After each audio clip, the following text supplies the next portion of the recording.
महापरमहंसाय स्वादित चरण कमल चिन्ह मकरंदाय भक्तजन मानस निवासाय श्री रामचंद्राय नमः।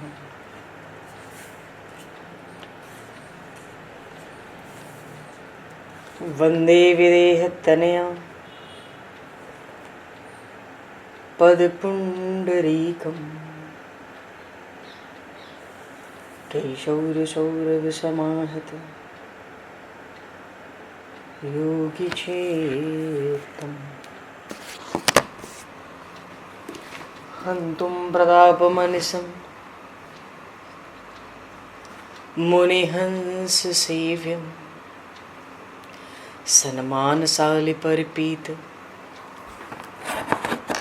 परागपुञ्जम्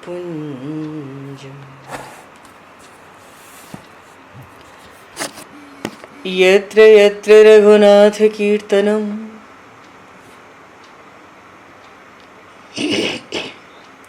तत्र तत्र कृतमस्तकाञ्जलिं बाष्पवारि परिपूर्णलोचनं मारुतं नमत राक्षसान्तकं कुन्द इंदुसमदेह उमारमण करुणायन जाहि दीन परनेह करहु कृपा मर्दन मयन।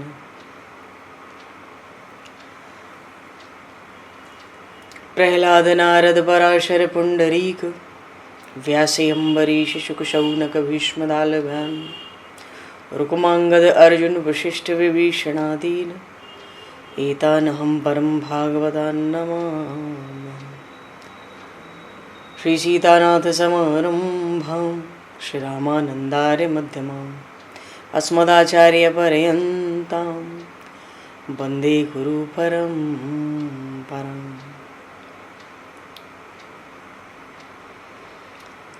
वर्णानामर्थ संज्ञानां रसानां छन्दसामपि मंगलानां च कर्तारो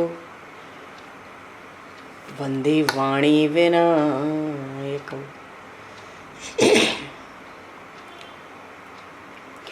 नान्यास्पृहा रघुपते हृदये स्मदीये सत्यं वदामि च भवान् किलान्तरात्मा भक्तिं प्रयक्ष रघुपुङ्गवनर्वरां मे कामादिदोषरहितं कुरु मानसं च।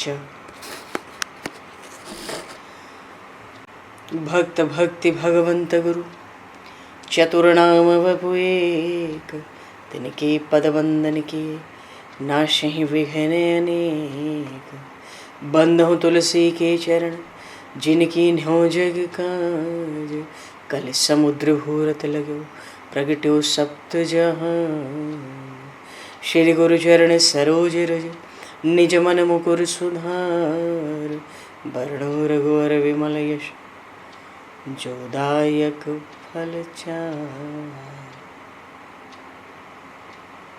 हरिशरण श्री राम जय राम जय जय राम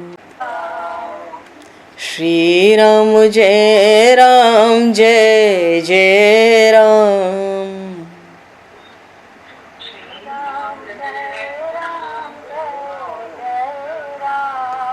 श्री राम जय राम जय जय राम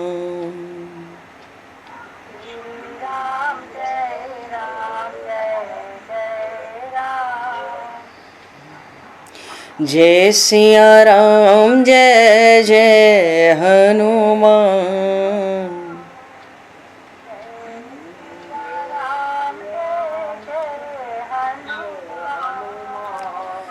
श्री गुरु रामानंद भगवान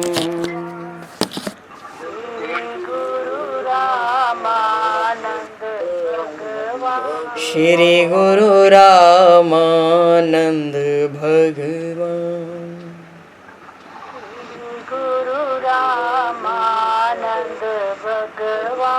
श्री राम जय राम जय जय राम।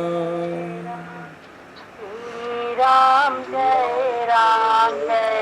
जय राम। जय सिया राम जय जय सिया राम।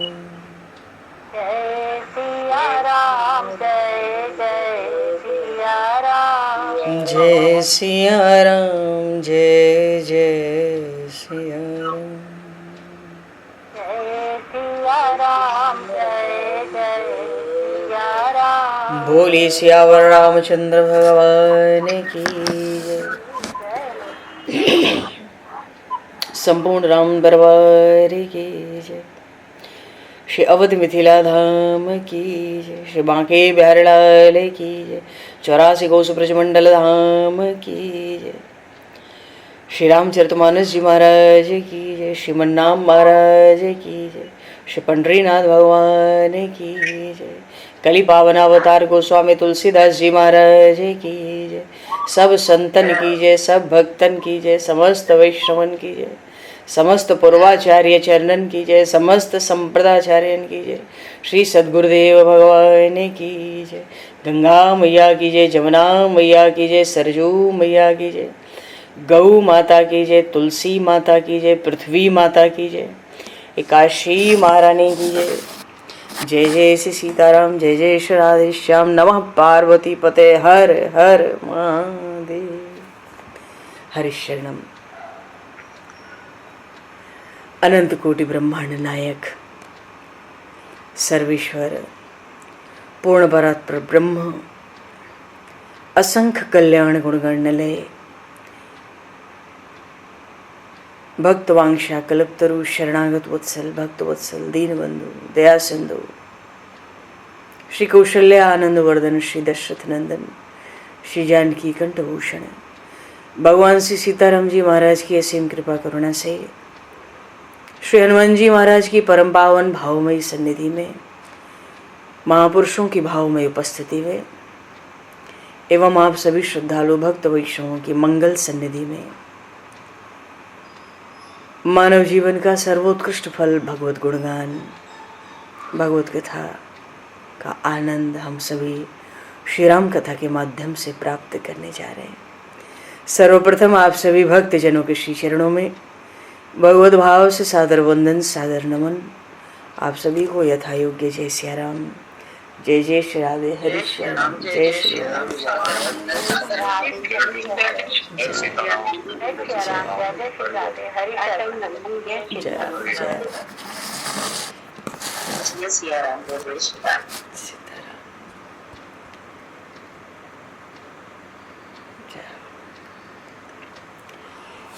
श्री रामचंद्र चरणों मनसा स्मरामि।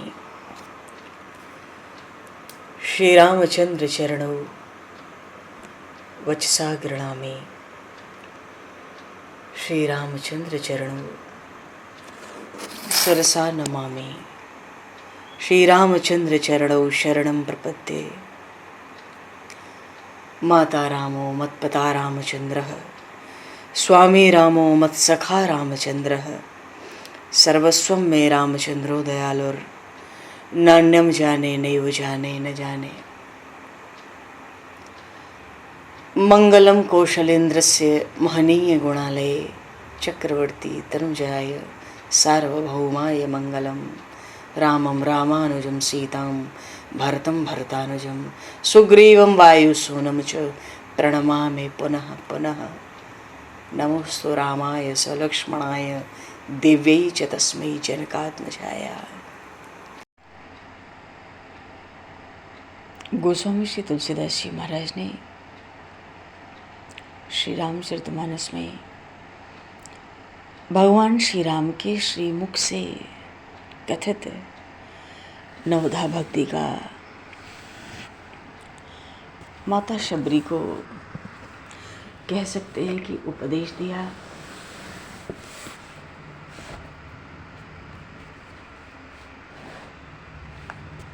और साथ ही ये भी कहा शबरी नवमः जाके एक हुई, नारी पुरुष सचराचर कोई, सो अतिशय प्रिय भामिनी मोरे, सकल प्रकार भगति दृढ़ तोरे। इन नवधा भक्ति में एक भी भक्ति जिन भक्तों में होगी वो मुझे अतिशय प्यारा है, और तुम में तो ये नौ भक्ति दृढ़ता से वास करती हैं। मानो खूब प्रशंसा कर दी प्रभु ने।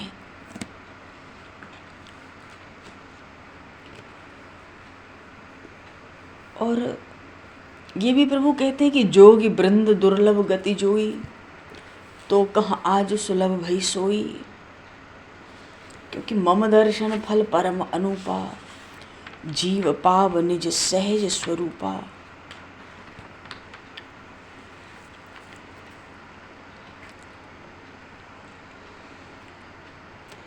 जीव का सहज स्वरूप है, ईश्वर का अंश है, चेतन है, निर्मल है, आनंद का आनंदमय है, अविनाशी है, अजन्मा है, अनुपम फल है, मोक्ष के ऊपर का दर्जा है।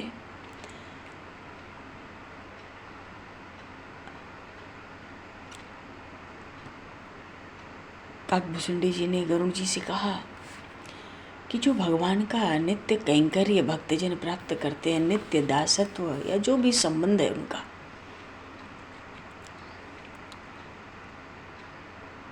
भगवत धाम में जो भगवान के श्री चरणों में सेवा में विराजते हैं जो भक्तजन, परलोक में जाकर ये चारों मुक्तियां सालोक्य, सामिप्य, सारूप्य, सायुज्य, इच्छा भक्त की न हो तो भी उसको प्राप्त सहज हो जाती है।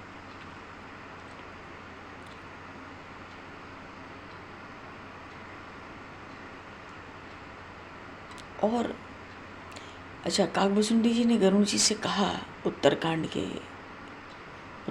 में कि राम भजत सोई मुक्ति गोसाई, अन इच्छित आवई बरियाई।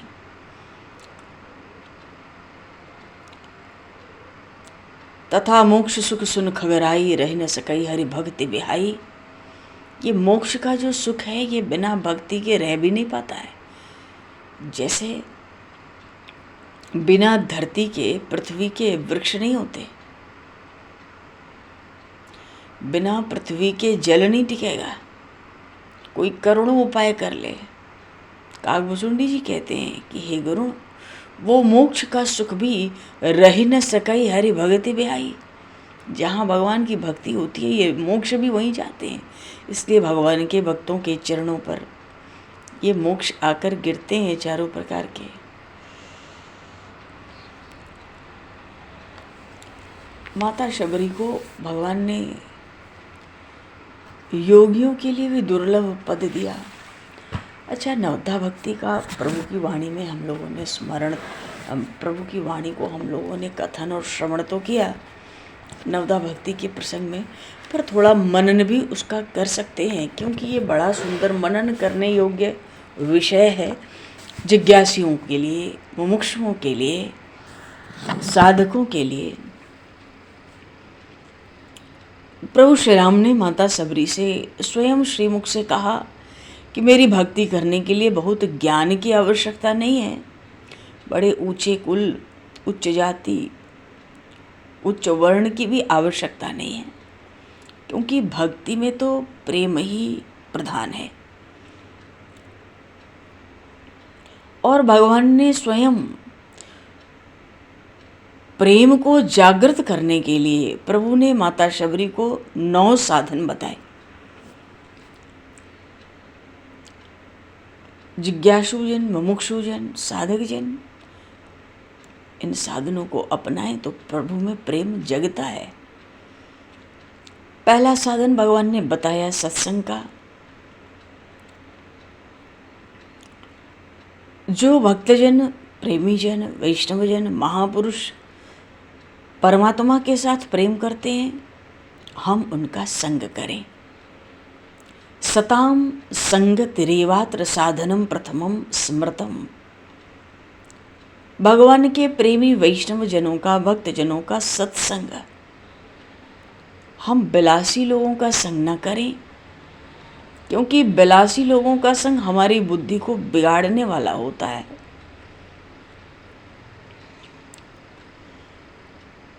हम जिसके संग में रहेंगे उसी जैसे हो जाएंगे। संग का रंग मन को लगता है। मनुष्य जन्म से कोई भी बिगड़ा हुआ नहीं होता। जीव जब जन्मा था तो वो शुद्ध था।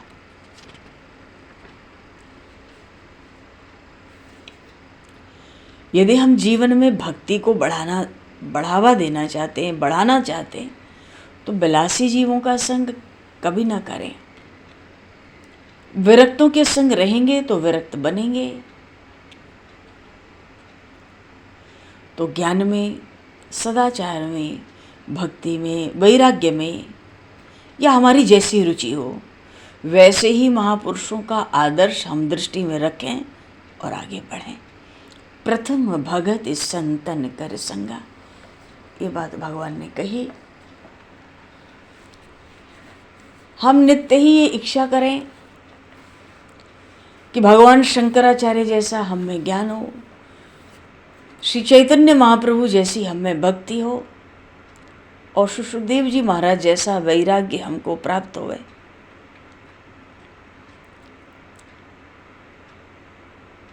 श्री चैतन्य महाप्रभु के तो प्रागट्य उत्सव को तीनों लोकों में संकीर्तन दिवस के रूप में मनाना चाहिए। भगवान नाम संकीर्तन, बोली श्री चैतन्य महाप्रभु की जय। पर ऐसा कोई दिवस है नहीं कि संकीर्तन दिवस भी मनाया जाए साल में कभी। भगवान के नाम कीर्तन की बहुत महिमा है। और ये जो गान करते हैं श्री देवऋषि नारद वीणा पर, ये संकीर्तन भी देवऋषि नारद ने बड़ी दुर्लभता से प्राप्त किया है, भगवत कृपा से। अच्छा, तो हम तो यहाँ पर प्रभु ने कहा प्रथम भगत संतन कर संगा, तो नित्य ही इच्छा रहे कि भाई ज्ञान भी दृढ़ हो, भक्ति भी दृढ़ हो, वैराग्य भी दृढ़ हो।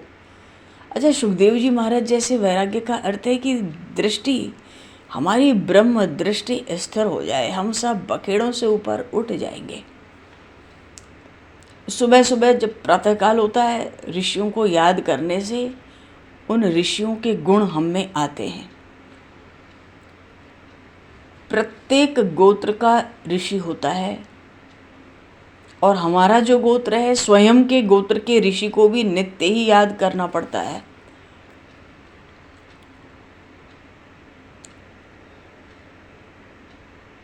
रोज गोत्र का उच्चारण करना चाहिए। रोज हमें पूर्वजों का वंदन करना ही चाहिए। हम सभी को ऋषियों जैसा जीवन ही बिताना चाहिए। ऋषि होना चाहिए, विलासी नहीं होना चाहिए। ऐसा हम निरंतर सतत ही अनुसंधान भीतर ऐसा रखें। भगवान श्री राम भी तो देखो नित्य ही महर्षि वशिष्ठ को वंदन करते थे, मान देते थे, आदर देते थे। तो भक्ति तो खूब करनी है, पर कैसे? संसार व्यवहार में रहकर अपने ब्रह्म ज्ञान को स्थिर रखकर और परमात्मा की खूब भक्ति हो। ये सब कठिन है, ठीक बात है। संग का बहुत असर होता है।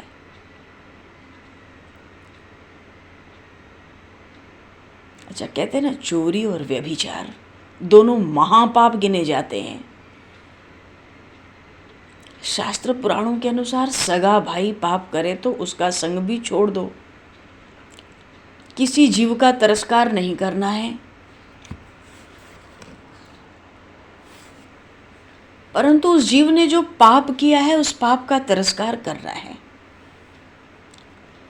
अब किसी पापी महापापी का संग करेंगे तो बुद्धि बिगड़ती है।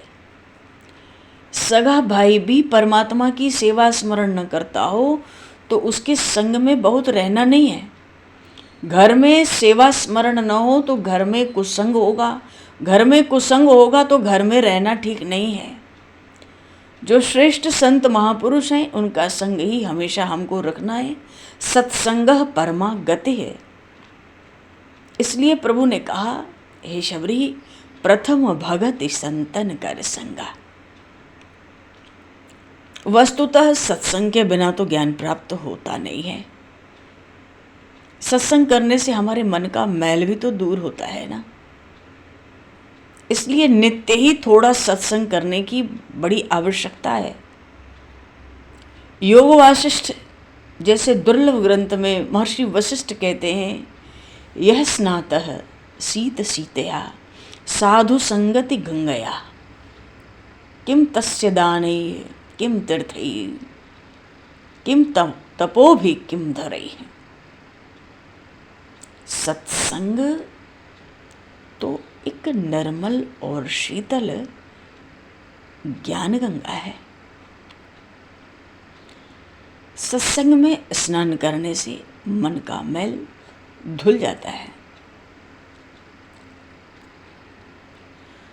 इसलिए जो सत्संग रूपी गंगा जल में स्नान करते हैं उनको दान, तीर्थयात्रा, तप अथवा कहें यज्ञ की कोई आवश्यकता, इन साधनों की कोई आवश्यकता नहीं रहती।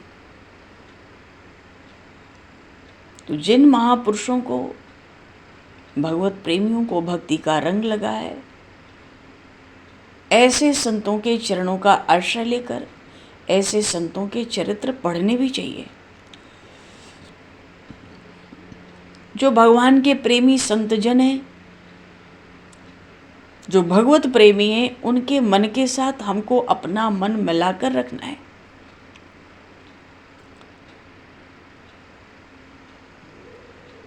जब संतों के साथ हम अपने मन को मिलावें तो हम अपने मन को बार बार समझाएं कि इन महापुरुष का देख मन कैसा मन है, मुझे भी ऐसा मन रखना है। सो हे मेरे मन तू भी ऐसा हो जा।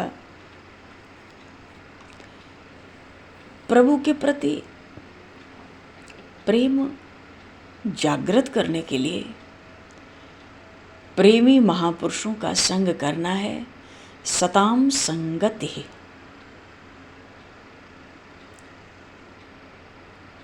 भगवान ने कहा प्रथम भगत संतन कर संगा।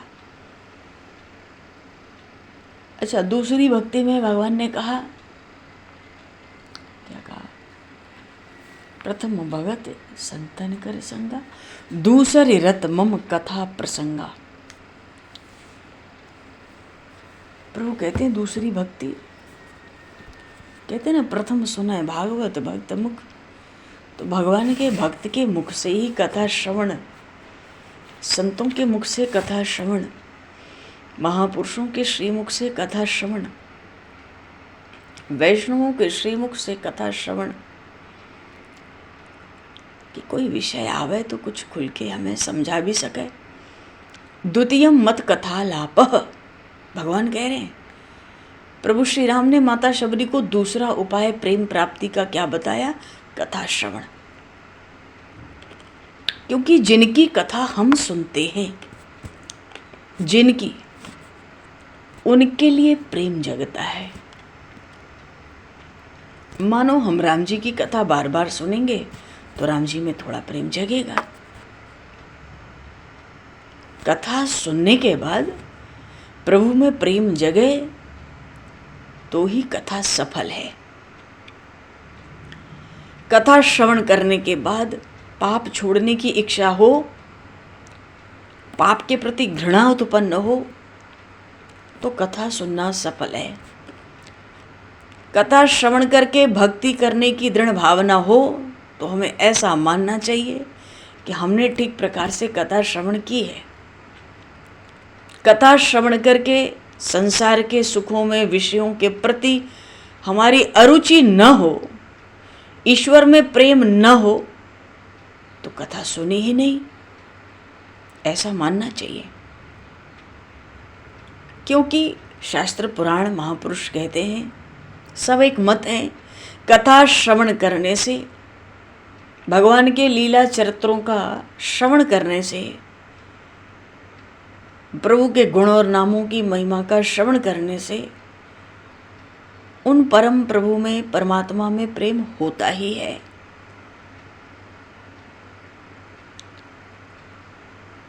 अच्छा, कथा श्रवण का दूसरा लाभ ये भी है कि प्रभु की कथा हमें जगत का विस्मरण कराती है। और कहाँ तो इसी संसार को, जगत को भुलाने के लिए बड़े बड़े योगी जन प्राणायाम प्रत्याहार करते हैं, फिर भी जगत को भुला नहीं पाते। और भगवान की कथा में, प्रभु की कथा में अनायास ही जगत भूल जाता है। कथा कीर्तन में जो देह का धर्म है, कुछ अंश में भुला दिया जाता है,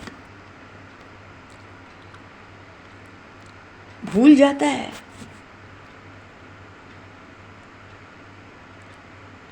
कोई चीज चूल्हे पे रखी थी, हम कीर्तन सुनने लगे, कीर्तन करने लगे, कथा सुनने में मन लग गया, ध्यान उधर चला गया, वो चीज बिगड़ गई। इसको कहते हैं कथा कीर्तन में देह धर्म में, देह धर्म ही कुछ कुछ अंश में छूटने लगता है। अच्छा, मनुष्य जब तक भगवान की कथा नहीं सुनता तभी तक जीवन में भय है, तभी तक हमारे जीवन में शोक है, तभी तक मोह हमको त्रस्त कर रहा है। त्रस्त क्या कर रहा है? रुला रहा है। भविष्य में क्या होगा, भविष्य का विचार करने से भय लगने लगता है लोगों को। पीछे का विचार करें, भूतकाल का, तो दुख होने लगता है। वर्तमान का चिंतन करें तो मोह होने लगता है। पर भगवान जो कथा सुनता है ना, उसको धीरे धीरे अपने स्वरूप का ज्ञान हो जाता है कि मैं भगवान का हूँ, मैं शरीर नहीं हूँ, मैं भगवान का हूँ। अरे मैं वहीं से आया हूँ, माँ के गर्भ में नहीं था तो कहाँ था? नाथ आपके चरणों में था। मैं इस शरीर में नहीं रहूँगा तो कहाँ जाऊँगा? प्रभु आपके चरणों में जाऊँगा। सो हे नाथ, कृपा करके अपनी माया और इस कलयुग के प्रभाव को रोक दो। अभी भी हमें अपने चरणों में स्थान देकर रख लो। कथा श्रवण से स्वरूप ज्ञान होता है। मैं प्रभु का हूँ, मैं प्रभु की सेवा स्मरण करता हूँ, मेरी सब चिंता मेरे भगवान को है। हमें चिंता नहीं उनकी, उन्हें चिंता हमारी है। हमारी नाव के रक्षक सुदर्शन चक्रधारी है।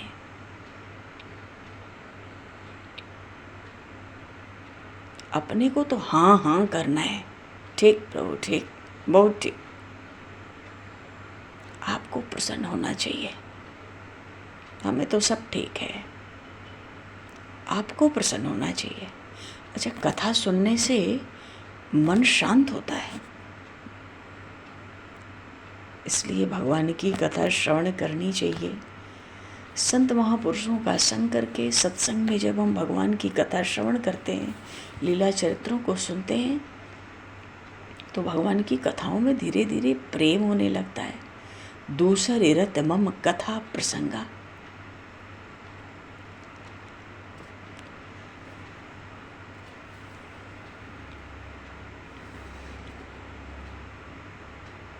बहुत तरह की रामायण है, बहुत सुंदर सुंदर। कहीं ये भी आया, तृतीयम मदगुणे रणम, भक्ति का तीसरा साधन है परमात्मा की स्तुति। ये बहुत ध्यान देने की बात है। यहाँ पर परमात्मा की स्तुति का अर्थ होता है भगवान को ही भगवान के गुणों का स्मरण दिलाना, और फिर अपने को बीच में ला के दुहाई देना, प्रभु अपने गुणों को भूल गए क्या? मेरी बारी भूल गए क्यों प्रभु? मेरी बारी इतना हृदय को कठोर क्यों किया? ऐसे निष्ठुर क्यों बनो आप? ये तो आपका स्वभाव नहीं है। अजी, हमने तो सुना है आप अकारण कृपा करते हो, वो कृपा कहाँ है?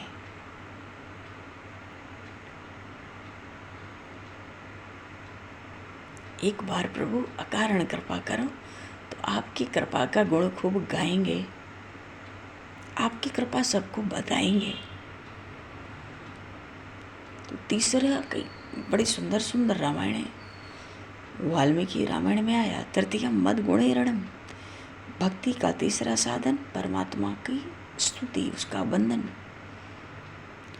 तो जब अवसर मिल जाए, मौका लग जाए, अवकाश हो जाए,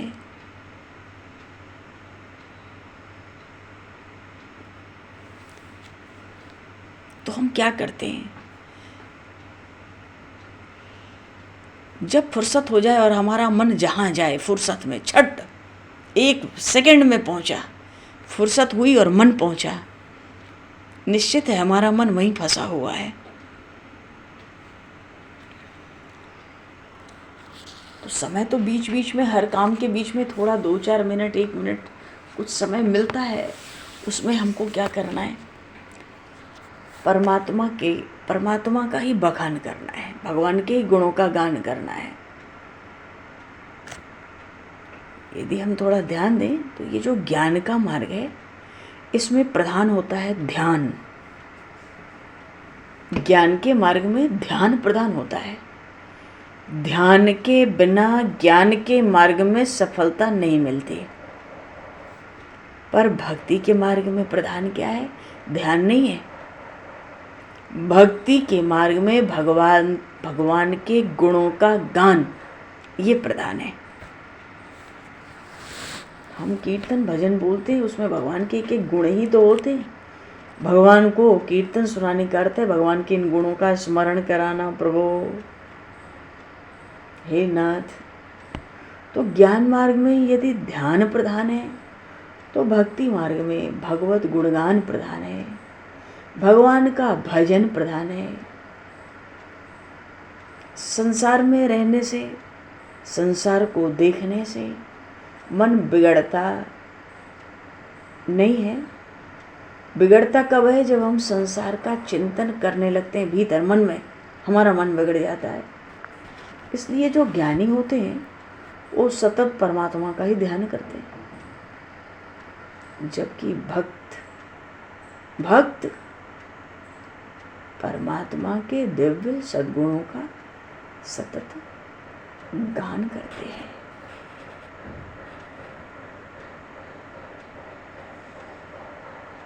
क्योंकि भगवान का गुणगान करने से मन सुधरता है।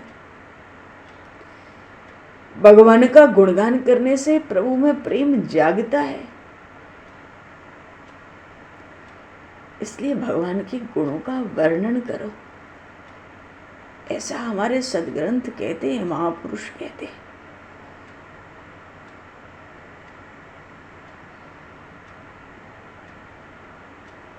महाराज कह रहे थे, तुम तो भगवान के गुणों की कथा करो, उसी में अकस्मात एक दिन भगवान हाथ लग जाएंगे।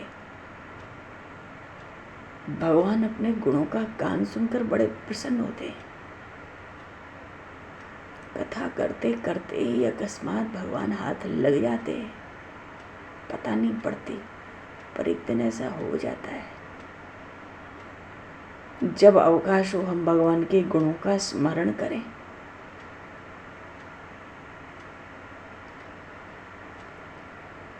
फिर भगवान के परोपकारों का भी स्मरण करें। तो क्या क्या स्मरण करना है? भगवान का प्रेम हमारे भीतर जगे। पहली बात को भगवान के गुणों का वर्णन न करें तो स्मरण करें। कीर्तन भजन गाते हैं, उसमें भगवान के गुण ही हैं। फिर परमात्मा के उपकारों का हम स्मरण करें। तीसरे स्वदोष का वर्णन करें, प्रभु से अपने दोषों को, अपने अपराधों को दिल खोल के प्रकट कर दें। अरे जो स्वामी भीतर बैठता है उससे छिपाना ही क्या है? भगवान को अच्छा लगता है, अपने दोष सुनाता है, अपने पाप गिनाता है, ठीक है। तो भगवान के गुणों का वर्णन करना है, भगवान के उपकारों का स्मरण करना है और अपने दोष का वर्णन करना है।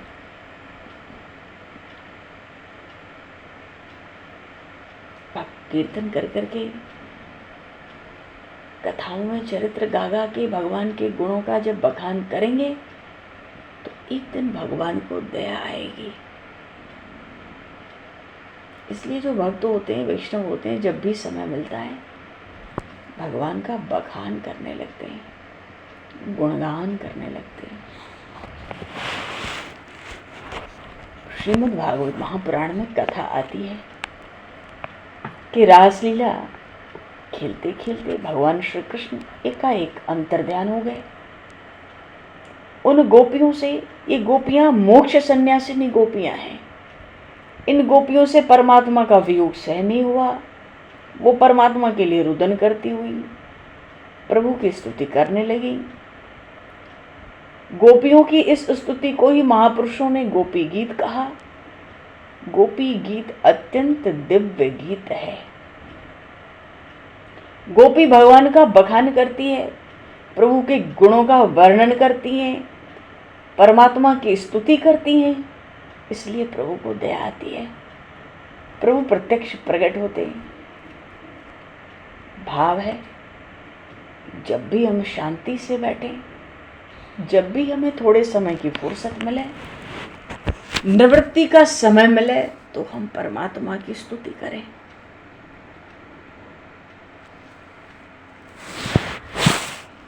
वाणी का जो दुरुपयोग है वो महापाप कहा गया। जो पानी का और वाणी का, इन दो का दुरुपयोग करे, पानी का और वाणी का, वो परमात्मा का, भगवान का अपराधी होता है। तो वाणी का विवेक से उपयोग, और नहीं, अगर हम वाणी का विवेक के साथ उपयोग नहीं करेंगे, अपने वाणी में विवेक नहीं रखेंगे, तो अंतकाल में ये जो वाक देवी है ना, ये दगा देगी। अंतकाल में कितनों की ही वाणी बंद हो गई, बंद हो जाती, वे बोल नहीं सकते। वाणी का लय कहाँ होता है? मन में। तो मन से तो वो समझते हैं, पर वो बोल नहीं सकते अंतकाल में।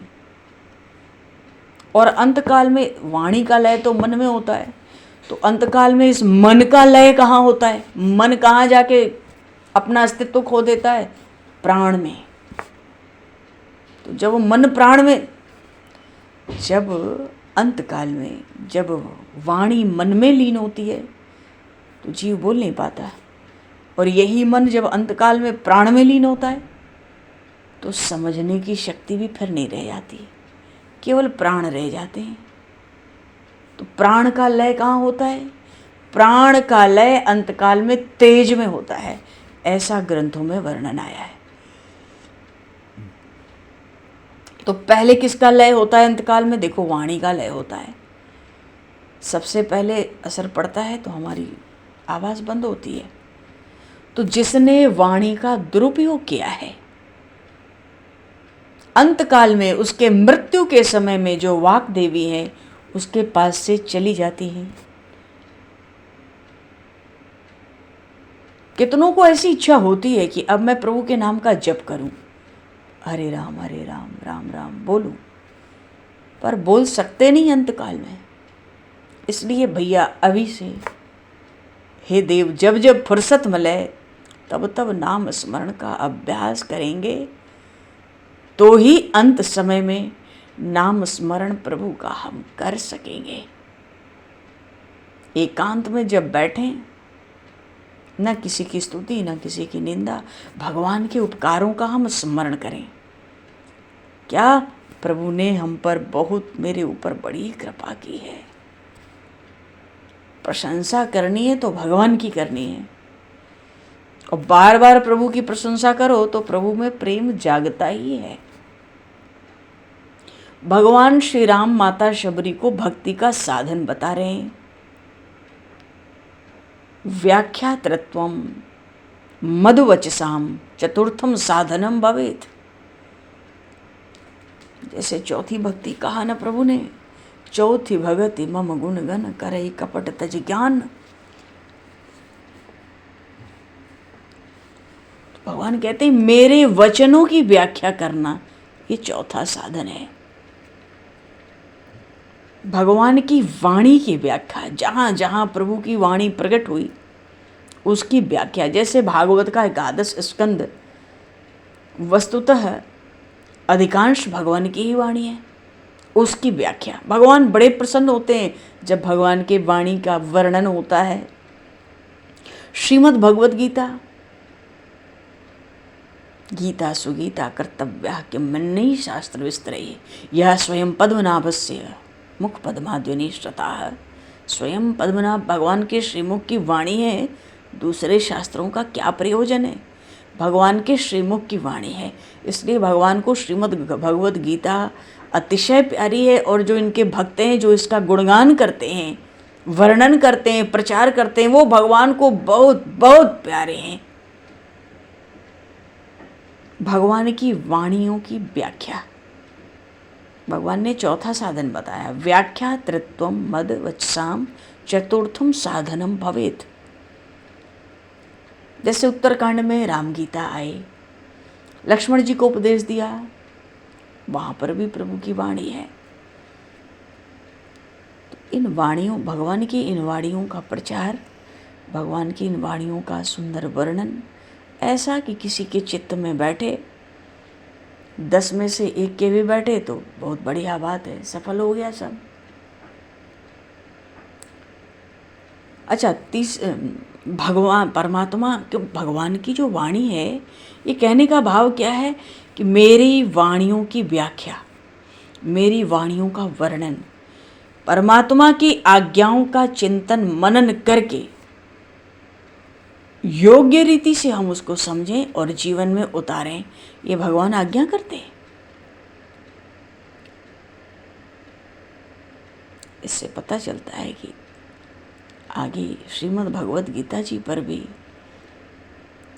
कुछ चिंतन मनन स्मरण वर्णन बड़ा आवश्यक है। और गीता जी बहुत सुंदर हैं। बात तो यह है कि हृदय में प्रभु हो, प्रभु की भक्ति हो तो रस कहाँ ना आवे। वो तो रसो वैसा है, जब वो हृदय में आएगा तो वाणी में तो रस आएगा, उस प्रसंग में रस आएगा। भगवान की वाणियों का वर्णन, क्योंकि उस वाणी में भगवान की आज्ञा होती है, भगवान की उस आज्ञा का चिंतन और मनन। जैसे गीता जी में 9वें अध्याय में एक जगह भगवान ने आदेश दिया, आज्ञा दी, अनित्यम सुखम लोकमिमं प्राप्य भजस्व माम। बहुत प्यारी बात लगती है। इस अनित्य और असुख संसार में आकर मुझे भजो। तो भगवान की आज्ञा है। अब इस बात का चिंतन हो, पहले तो चिंतन कर लें, बात मन में आ जाए तो मनन शुरू हो जाएगा। जब मनन शुरू हो जाए तो किस रीति से हम इस बात को अपने जीवन में उतारें, यह हमको समझना है। अच्छा, गोस्वामी जी ने जो तीसरी भक्ति बताई नवदा भक्ति में, गुरु पद पंकज सेवा तीसरी भगति अमान, बीच में ये तीसरी भक्ति भी है, गुरु पद पंकज सेवा। तीसरा साधन बताया भगवत प्रेम प्राप्ति का। क्या? गुरु पद पंकज सेवा। भाव है जो आचार्यों की उपासना है, आचार्य चरण की उपासना है। तो आचार्य कौन है, गुरु कौन है, संत कौन है? जिसके संग में आने के बाद कुछ पाप छूटे भाई, कुछ पाप छूटे। जिसके संग में आने के बाद भक्ति का कुछ रंग लगे, ऐसे किसी संत की, सदगुरु की, भक्त की हम सेवा करें। आचार्योपासनम भद्रे मद बुद्धिया मायया सदा पंचमम पुण्यशीलत्वम यमादि नियमादि च निष्ठा मत पूजने नित्यम षष्ठम साधन मेरतम।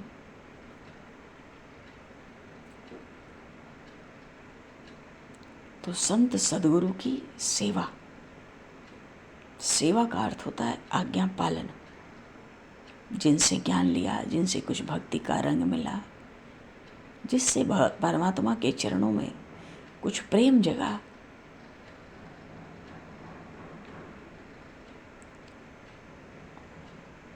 चौथी भक्ति, पांचवी भक्ति।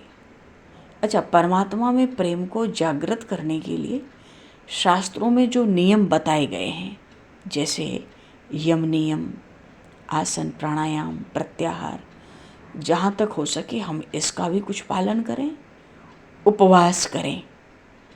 एकादशी हो, भगवान का कोई प्रागट्य उत्सव हो, उस दिन अवश्य अवश्य हम उपवास करें।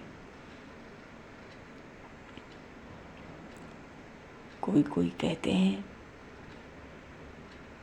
पहले डॉक्टर साहब से बात कर लें, कैसे करेंगे एकादशी। अरे हमें ऋषियों महर्षियों के, पुराणों के, शास्त्रों की वाणियों पर विश्वास नहीं है। हम आज के चिकित्सकों की वाणी पर विश्वास रखते हैं।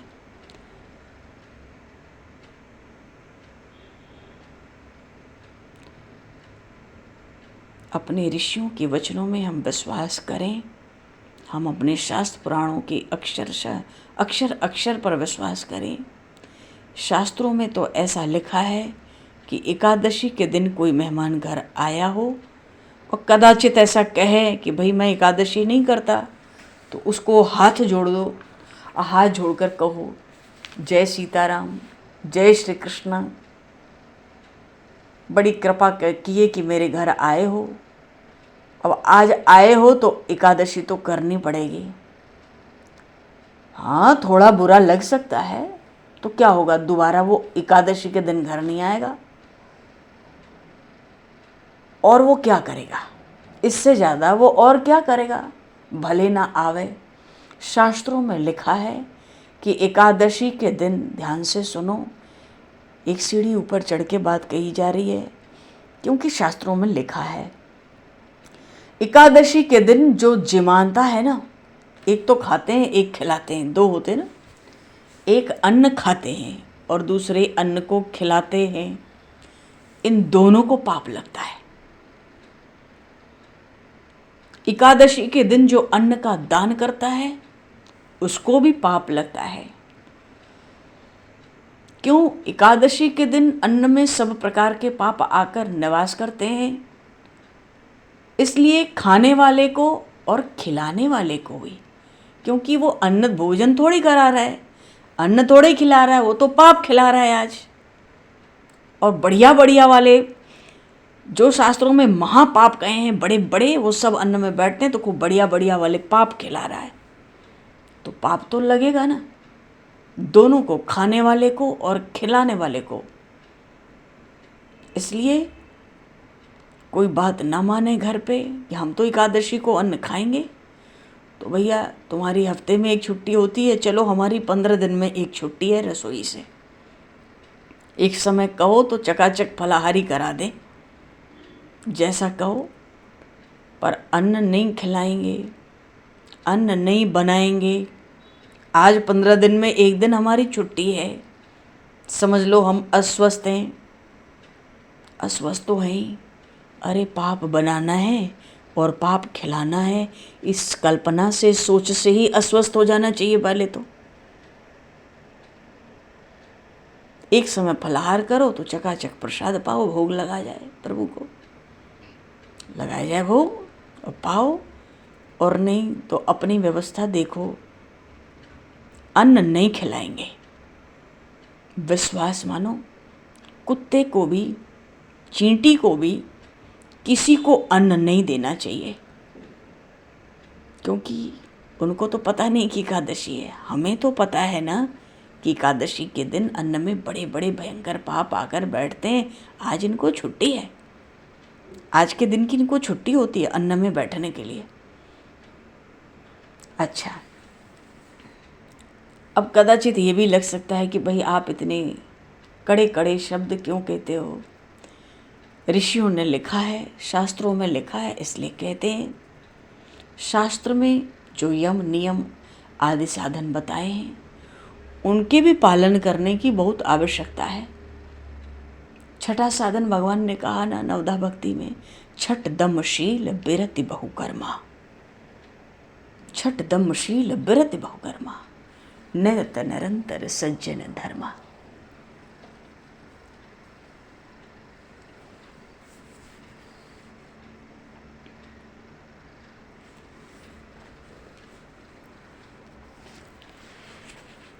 और बीच में और क्या था, प्रथम भगत संतन कर संगा, दूसरी रति मम कथा प्रसंगा, गुरुपद पंकज सेवा। जब किसी महापुरुष का, संतों का, भक्तों का आश्रय ले, अभिमान न रहे। इसलिए अपने से कोई सत्कर्म नहीं करना चाहिए। किसी की आज्ञा में सत्संग, किसी की आज्ञा में रह के ही सत्कर्म भी करना चाहिए। शास्त्रों की आज्ञा हो, महापुरुषों की आज्ञा हो, संत सद्गुरुजनों की आज्ञा हो, तो अभिमान नहीं होता। अभिमान नहीं होता। और जब बिना अभिमान की गुरु चरणों की, गुरु आज्ञा में रहना, महापुरुषों की आज्ञा में रहना, शास्त्रों की आज्ञा में रहना हम सीख जाते हैं, तो सहज वहाँ तो केवल भगवान का ही गुणानुवाद है। तो चौथी भगति मम गुणगन करई कपट तजी ज्ञान। कपट का अर्थ है कुछ चाहो मत बदले में। हाँ, चाह ना रखनी है तो प्रभु प्रेम की रखो।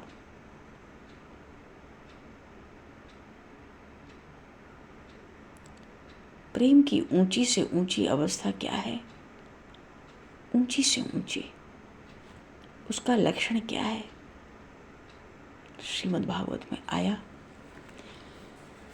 वाग गदगदा द्रवते यस्य चित्तम रुदत्य वीक्षणं हसति क्वचित् विलज्य उद्गायति नृत्यते च मद भक्ति युक्तो भुवनं पुनात्।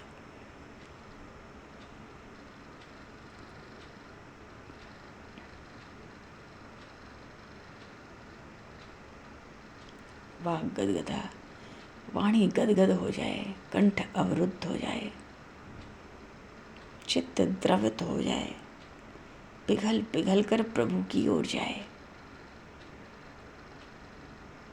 प्रभु प्रेम से नेत्रों में अश्रु प्रवाहित हो, प्रभु का वियोग सहन न हो।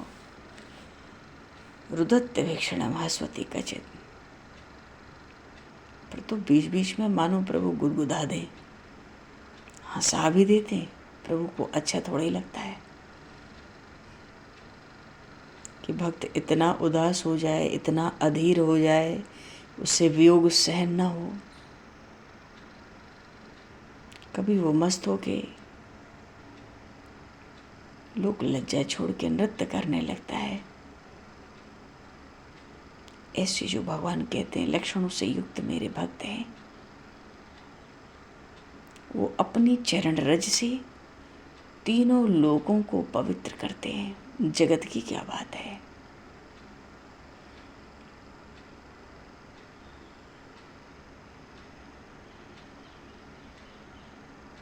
देवर्षिणाम नृणाम पितॄणाम न किंकिरो नाय मृणीचराजन सर्वात्मनाया शरणम शरण्यम गतो मुकुंदम परिहत्य करतम। सब कुछ छोड़कर भगवान की शरण। शरण का अर्थ है बस हाँ में हाँ मिला लें, इतना बहुत रहेगा। अभी प्रतिकूलता हो, अनुकूलता हो, हाँ में हाँ मिला लें।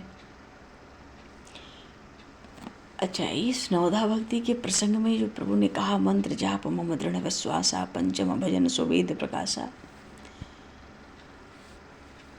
तो इसका एक पक्ष ये भी तो है ना, भगवान की पूजा, भगवान की सेवा।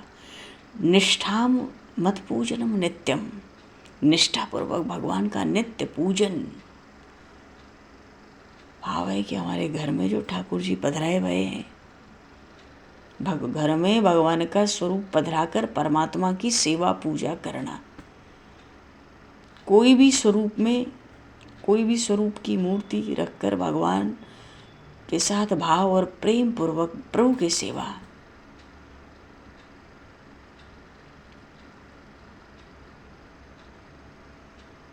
प्रसंग बहुत सुंदर है। कितने लोग घर में चित्रपट का स्वरूप प्रभु का पधराते, मूर्ति स्वरूप श्री विग्रह प्रभु का पधरावें तो अधिक बढ़िया है। अब चित्र स्वरूप हो तो स्नान तो हो नहीं पाता, और जहाँ कम श्रृंगार होगा तो सेवा पूजा जल्दी पूरी हो जाती है।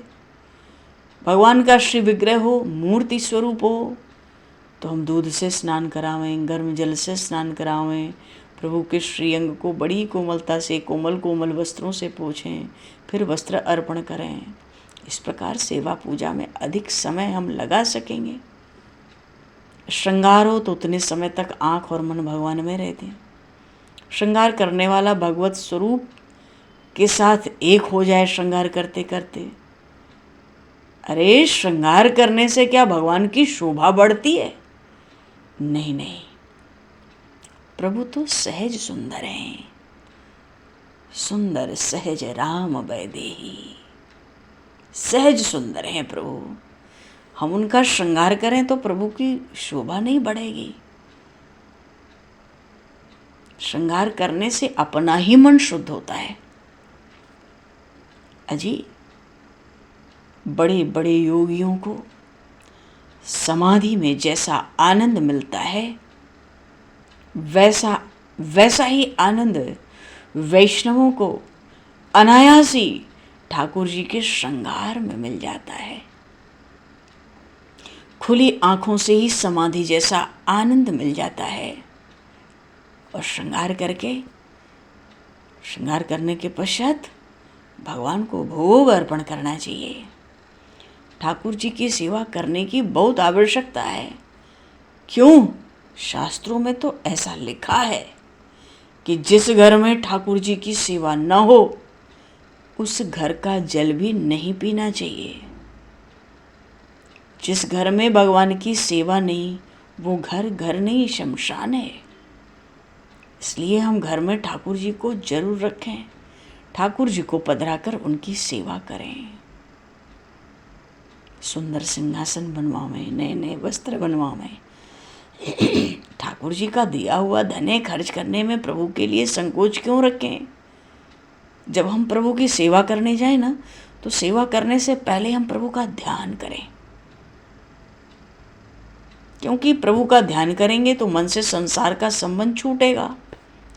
उसके बाद ही सेवा में आनंद आता है। मेरे जो इष्ट देव हैं, मेरी मूर्ति में वो प्रभु आकर विराजे, ऐसी भावना रखने से वो मूर्ति भगवत स्वरूप बन जाती है। बोलिए श्री भक्त वत्सल भगवान की जय। इस सेवा का प्रसंग बहुत सुंदर है। प्रभु कृपा करें कि यहीं से प्रसंग लिया जाए आगे, क्योंकि समय को दृष्टिगत करते हुए ये थोड़ा सेवा का स्वरूप जानना और उसमें तन्मयता बढ़ाना ये भी बड़ा आवश्यक है। उतने समय तक भक्त को, वैष्णव को समाधि का ही सुख मिलता है, आनंद मिलता है। हरि शरणम। समय को दृष्टिगत करते हुए प्रथम तो दो पल प्रभु के नाम का स्मरण करके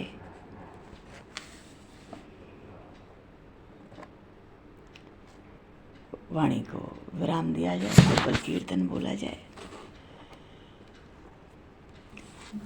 आओ श्याम जी कन्हैया नंद लाल जी, आओ श्याम जी कन्हैया नंद लाल जी, मेरे प्राणों से प्यारे गोपाल जी, मेरे प्राणों से प्यारे गोपाल जी। बोलो, आओ श्याम जी कन्हैया नंद लाल जी, आओ श्याम जी कन्हैया नंद लाल जी, मेरे प्राणों से प्यारे गोपाल जी।